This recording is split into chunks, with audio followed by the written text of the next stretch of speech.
back to that at the very end. But my life, I grew up, I always felt like I needed control of everything from when I was mature enough to remember that. And I grew up in a wonderful Christian home. My parents are here, John and Kim Rutland. Raise your hands. I won't make you stand up. But grew up in a great home, and I was a Christian, and I use quotation marks a lot of times with that. I went to church. My dad sings full-time in the ministry, so I grew up going around to churches with him. And, I lived a good life and didn't really see a need for anything more significant or deeper than that. And so I always wanted to be a professional baseball player growing up, and played throughout high school, going into college, and really where I started to see, I lived a life full of a lack of adversity growing up. I will say that. A very easy life. And so going all the way through, my recruiting story started. I had offers from colleges in South Carolina, North Carolina mainly, and I turned down all of them because I had a state school that I wanted to go to, and I got an offer from that school, so I turned them down. I was kind of naive in the recruiting process. And there's an early signing period in the first part of my senior year that you have a week to commit to that school, and that school commits to you. So the week goes by, we never get anything from the school. So I call the people, and the coach says, "Oh, it was a technical glitch. We'll have everything for you in February when you can sign." I said, "Okay." And come January, I called back to make sure everything was still on. And I get the athletic secretary in that department. She said, "Well, I'm sorry, that coach is gone." And I get a phone call from that coach. He was in Florida at another school, and he thought maybe he could just bring his recruits with him. He knew he was not going to be there. I was fairly mad. I was probably the second maddest in our household. I think my mother was probably the maddest in our household. And she's very mild-mannered until she's a little upset that she came today because I keep talking about her. But and I will make this point. My wife and daughter are not here today. They're on the way back from Kentucky on a mission trip. And my daughter is going to stay with my parents this week, so that's why they came. They came to pick up my daughter, not to listen to me tonight. But so I had to start all over. In my senior year, getting ready to start games, and I just said, "Well, I'm just going to wait till the end of the year." I had it under control, and I'm going to have to fix this. And so went through my senior year, and I had a coach that had played for 6 months at a school. And he came to me and he said, "Man, this was after the season was over." I said, "Now I'm going to concentrate on where I'm going." I had called all the other schools back, and they said, "Hey, we've got a spot, but we don't have any money left." And, I figured it would probably be pretty hard for them to find some money at that point in the year. And so he said, "I want you to go throw for this coach." I played for him for 6 months before he left the school. I think it was due to his academics. And I said, "Okay, well, I'll go up there and throw for him." And so I came up and threw at Anderson University, Anderson College at the time. And they said, "Hey, we actually have some scholarship money left as well." And that was in June after I had graduated. And so I looked at that as that was me fixing it. I had taken care of everything that needed to be taken care of. I grew up Southern Baptist. I didn't come to Anderson because it was a Southern Baptist school. It just happened to be the way things fell into place at the time. So I played for 4 years and then got a chance to go over and play in Europe. And prior to going over to play in Europe, I started experiencing some numbness. I would say minor numbness, but it actually was from the chest down and in my hands, so it was fairly significant. Couldn't feel anything, and I went to see a doctor. And he said he thought I had just gotten over Guillain-Barré syndrome. And so, sounds great. And they said, "Well, you can't go to Europe until it starts feeling better. If you can't feel anything, you can't get on a plane." Well, guess what happened the next day? it started feeling better because, I needed it to feel better. And so got on a plane. It ended up going away a month or so later, and everything was good. And played for a little while, ended up tearing my ulnar collateral ligament in my arm, which is the Tommy John ligament, if you've ever heard of that surgery. So baseball was over. So my dream of playing professional baseball was done, which was fine because my backup plan was to go coach. And so I had majored in education, and I was going to go in and coach. And I started coaching and got a pitching coach job at a Big 16 high school here in the state in Greenville, and got a head job in the lower part of the state at a small 1A high school the next year. My wife and I married, and she's a graphic designer, and this was in Williston, South Carolina, and I love it. It's about 10 miles away from where I grew up, but there's not a lot for graphic designers in that area. So we decided the next year to come back, and I would go back to the school that I'd been at the year before and coach there, and I had the opportunity to go over and coach at Anderson University. And I was able to be the pitching coach and recruiting coordinator for 4 or 5 years. And again, along the way, I was very much my wife will disagree with this, but she's not here, so she loses the right to do that. I always had to know the next day. What's the next day going to hold? What's the next day going to hold? What's the next year going to hold? What's the next 5 years going to hold? And there's a difference between making a plan and doing it to a point where you paralyze yourself in being able to do things. And so I did that, and I actually had a lady, Pam Ross, who's at Anderson University. While I was coaching, she mentioned to me, she was our director of admission at the time, and she said, "You need to come work in this office." And I think my words to her was, "Well, I'll think about it. I appreciate that offer." And I think what I actually said in my head was, and I've told her this before, "That's stupid. I'm never doing that." And so I went to my wife probably a year after that, and I just told her, I said, I think I'm going to get out of coaching.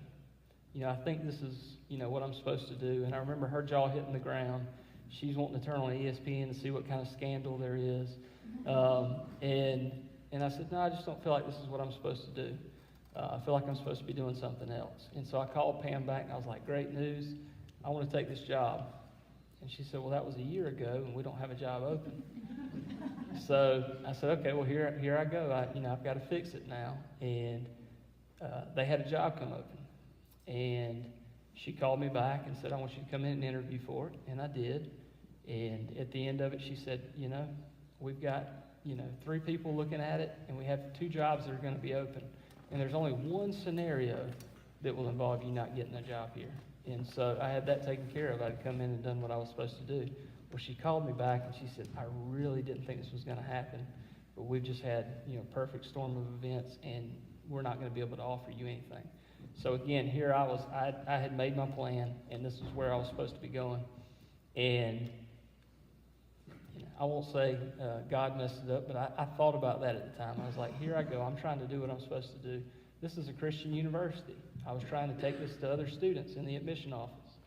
And so I figured that was the first time that I really felt God just kind of saying, just sit down and shut up. I need you to just get out of the way and let me start to take over. And so I kind of backed off of being mad about it. 2 weeks later, she called me and she said, you know what? We just had somebody resign. So we had the job that we wanted you to take originally. It's open now. And so I went into the admission office. I wasn't really sure why, I had made that move. Just felt like I was supposed to. I think God was keeping me out of my own way with that move. And so I really got into running. I was big into running and cycling when I was coaching, but I was on the road 11 months out of the year, it felt like.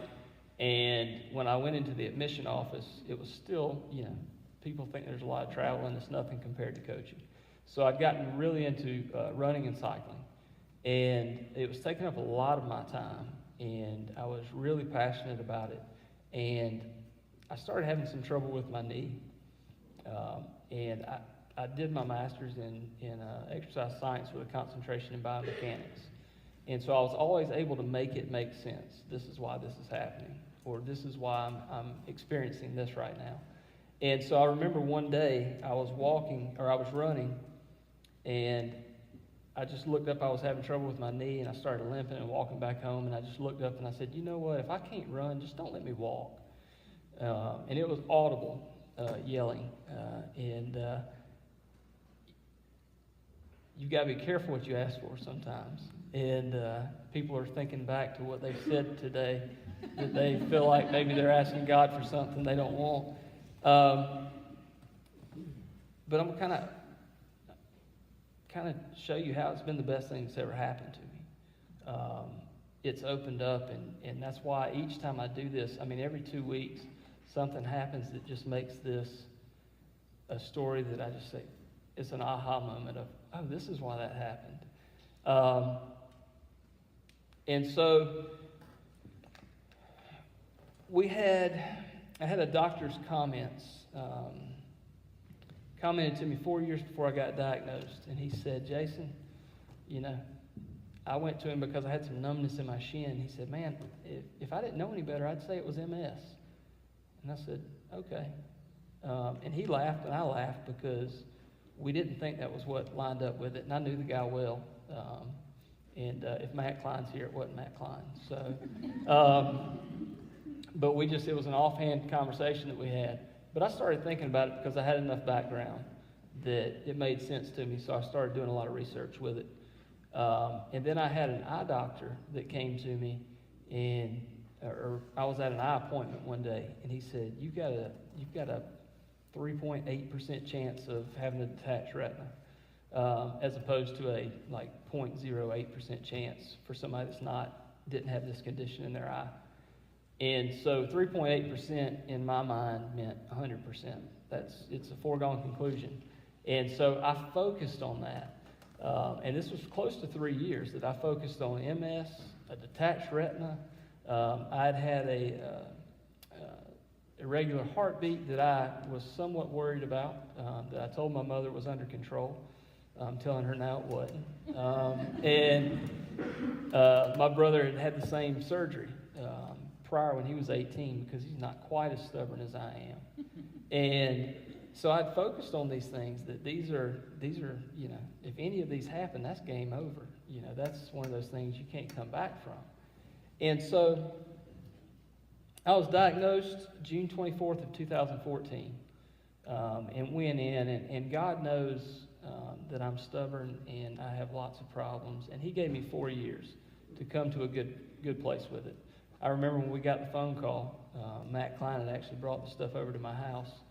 He was sitting beside me when one of his residents called me to give me the news, which I thought was pretty dirty of him to make him call me after he had already told me. So we're sitting there, and we got the diagnosis, and my wife looked over at me with a hand up like this for a high five, like we know what this is. And it was a little too early. I wanted to give her a high five, you know, to the side of the face. And, you know, I'd just gotten this, and so we found that out. And so we're looking, okay, this is what we do next. Okay, we've got to go figure out what to do next. And so I was getting on a medication very quickly. I was very blessed to be able to get in there quickly. And I had to go to an ophthalmology appointment, and went in there, and they go through looking at my optic nerves, because that's the first thing that usually happens is you lose eyesight with MS. Now it comes back, but it's in and out. And I'd never had any vision issues. And so she gets done and she says, Jason, you have the best optic nerves we've ever seen for anybody with MS. And so I'm thinking, I don't know whether to be excited about this or, you know, dealing with the other. And she said, but you've got a detached retina.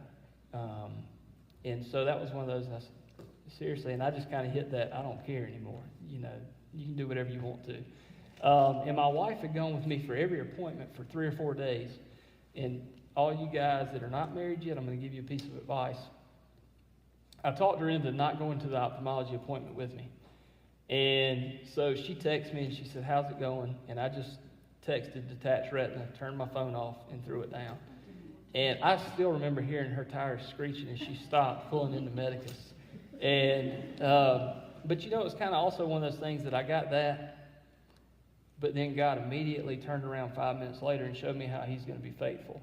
Because we were at Medicus, and the retina consultants of the Carolinas are in Medicus's, the same facility. And she says, well, we're going to have to get you to Greenville right now because that's where they are on Thursday afternoons. And I said, okay, great, let's go. You don't really want me to drive right now because I'm liable to pull it off the bridge. But, let's go do it. And she goes over there and she came back and she said, Jason, they're actually in their office right now. And I said, okay, which is good because I probably would not have gone back to an appointment had they sent me home. And they had never, she said, in 4 years, I've never seen him in his office on a Thursday afternoon. But he had forgotten something that morning, and he had to come back in and had canceled his appointments that afternoon. So they were able to immediately do this surgery and take care of me. And I remember looking at my wife and saying, I don't know what the chances are. I know the Baptist position on the lottery, but I really thought about buying a ticket at that point because my odds were going pretty well that I was hitting some risky chance things. And so I looked at it though and I said, okay, my two biggest fears, it has paralyzed me for 3 or 4 years. And it has just stopped me from doing things that God would want me to do or things that he had put in my path. And those two things happened within 3 days. And God's still on the throne. And it was one of those aha moments that just gave me a little bit of peace. No, it pales in comparison to what he's shown me now, but it was one of the more freeing things that he had ever done for me. And it would have totally never made sense for me. If I was sitting where you are right now, I would just look at me like I was crazy. But just realizing that, and that's why I put in here, I forgot to, my brother sent something to me. We were putting stuff on my website, and he said, what's the title of this thing? I don't know. Title it, we'll figure it out later. And I just said, The Protected Path of Trials. But I think that's what I've seen more than anything is how God's protected me more than I've ever felt it with this. You notice I'm not wearing a watch. So I don't expect any of y'all. And there's a glare on that clock, so I can't see it. But 7:30 should be well within reach. So we're only up to about, we got 4 or 5 years left. So, but with all of that, I purchased the website in November of 2014, and it was called Warrior613.com, and it was based off of Ephesians 6:13.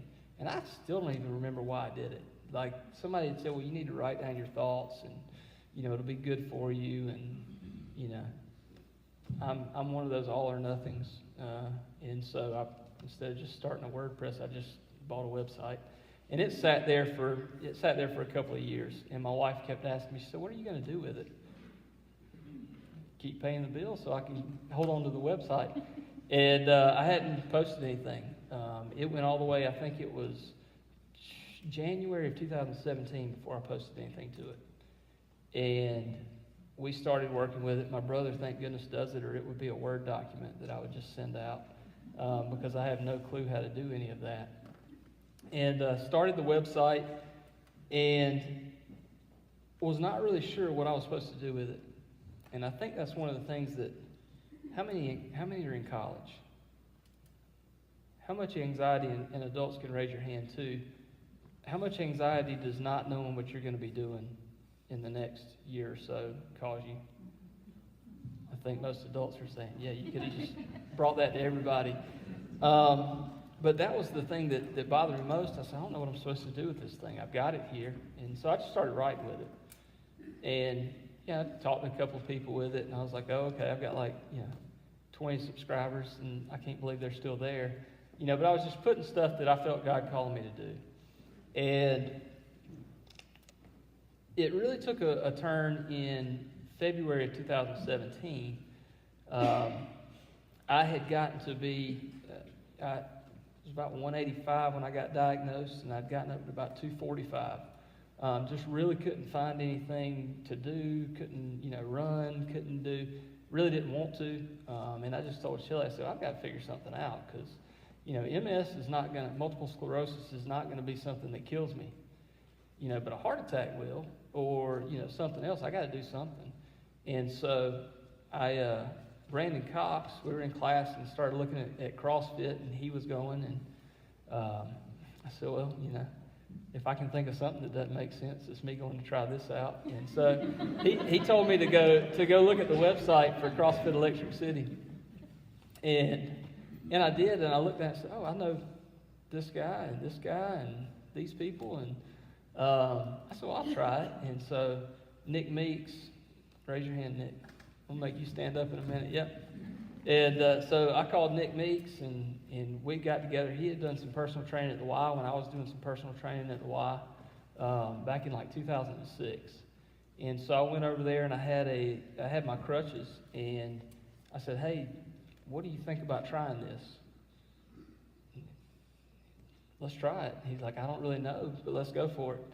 And I said, okay. And I went back home that day, and I said, Shelly, there's no way I can do this with crutches. I got to buy a wheelchair, which I probably should have been using even a year before that. And so I love to tell people when they come into CrossFit Electric City that CrossFit put me in a wheelchair. And that's going to be their website banner. And so we started that, and it's just been one of those things that kind of put it in place for what God's, I feel at this point, has meant it for it to be. He's used it in ways that didn't make sense to me. And I had people coming to me and say, man, this is really neat. You need to put this in your website. And I said, well, that's not what it's meant to be. It's not to focus on stuff like this. And so I had a few times where I really didn't have anything to post. And I said, well, I'll post something about it here. And I remember my brother came to me one day and he was like, have you seen what's happened on your website? No. I mean, I posted something, but that's about all I look at. And it had like 1,700 subscribers. In a 3-week period, it went from about 50 subscribers to 1,700. And so, okay, well, that's nice. People like to see a guy in a wheelchair, try and do something. So, it's like a circus act, which is why we did the ramp thing today. And so we did that, and I started getting calls from people to come in and talk to different groups. And I remember I was coming back from Columbia. I was at a conference, and Shelly called me, and she said, hey, I've got a friend. She's got an Awanas group here on the other side of Anderson, and she wants you to come in and speak to the students. And I said, okay, that's fine. Tell her I will. And I called her back. I was leaving Columbia, and I called her back around the Newberry exit. And I said, Shelly, tell her this doesn't work for kindergarten to second graders. I don't know how this is, it's going to be weird. And she said, okay. And I said, well, tell me a little more about the group. And she said, well, they bus a lot of the kids in, a lot of bad home situations, this rural area. And I said, okay. I said, I'll be glad to go and volunteer there, but I just don't think this works for that group. And I got off on the Fountain Inn exit, getting off of 385, and pulled into that Spinks gas station to get gas. And I was using my crutches at the time, and I was at a gas pump. And I went in to use the restroom, and then came back out, hour and a half later by the time I got back out. And this lady starts running up to me, or not running, but it was packed. Every gas pump was full.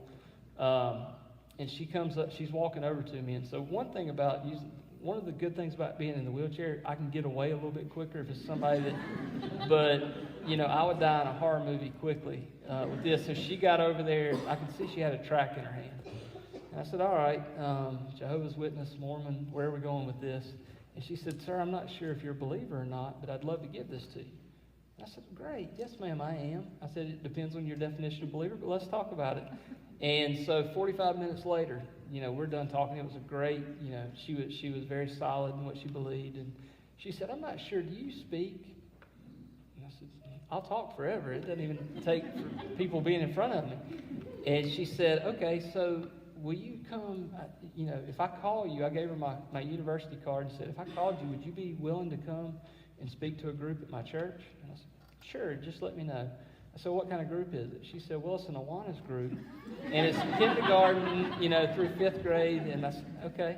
She said, it's a rural area, and I can't even make this stuff up. She said, it's a rural area. It was on the other side of Fountain Inn. She said, a lot of the kids are brought in. They've got tough home lives. I said, okay, yes, ma'am. You call me. I'll be there tomorrow. I'll be there the next day. I'll build a new church for you. And so I called my wife back and said, call Kim back. Tell her I'll be there. And It was one of those first times, I mean, God uses plenty of times to smack me on the side of the head and say, quit trying to take control of this, and let me do what I'm going to do. And so then we had, kind of the next thing that happened with it was I had another person that's here tonight, Lindsay Leonard, kept another person at CrossFit Electric City, and she's probably trying to figure out what I'm getting ready to say now. But she kept getting on to me about trying out for Wodapalooza, which is a national fitness festival in Miami. And they have an adaptive division for CrossFit. And I said, well, that's nice, but I've been doing this for about 6 months. And so I finally gave in because she's very persistent. And Allison Stahl, who's back there, is very persistent. And Colin, he's there, but he's not very persistent. He lets Lindsay do it. So they kept getting on to me about trying out for this, and I was like, well, we went through the process and ended up, I got a chance to go down and be one of 10 seated individuals in Miami from people from 30-plus countries. They had about 1,500 athletes overall. And so I was excited about it, but I told my wife at one point, I was like, I'm not going to go. There's really no need to. I just wanted to see if I could do it. But as I started thinking about it, and I was looking at the interactions that I was having with people online, they would all start with, hey, I'm paraplegic, I'm in Belgium. I saw you had this wheelchair. Can you tell me about this? I saw it on your website. And I would talk to them about who made my chair and put them in touch with the guy that did it. And 75% of the time they come back with, hey, you said something else on your website. Can you tell me about this? I had a guy call me. He said, I'm at a gay pride parade in Brussels. After we had talked about the chair, he said, you said this on your website. Had nothing to do with anything he was talking about, but that's what he took from it. And I started to realize, God's going to put whatever garbled junk that I put on there, and he's going to make it say what he needs it to say. And so I started looking at it. I told my wife, I said, this is going to be an opportunity to be with, a lot of these people that I've been talking with, because you're talking about cults coming up. CrossFit is a good one to speak about. I would recommend that, because if you put CrossFit beside it, if somebody likes CrossFit, they're going to read it. And so I had 1,500 people over 4 days, and we got closer and closer to the competition. I told my wife, I said, I'm freaking out now. And she said, why? Are you nervous about doing it? I was like, I'm not worried about the competition. I said, but I've got 4 days to talk to these people from all over the world that I've been talking to on social media. And I don't know how to do this. Like, I don't know how to go to them. And we're all trying to do other stuff. And so I want to show a quick video and then talk a little bit about how God came back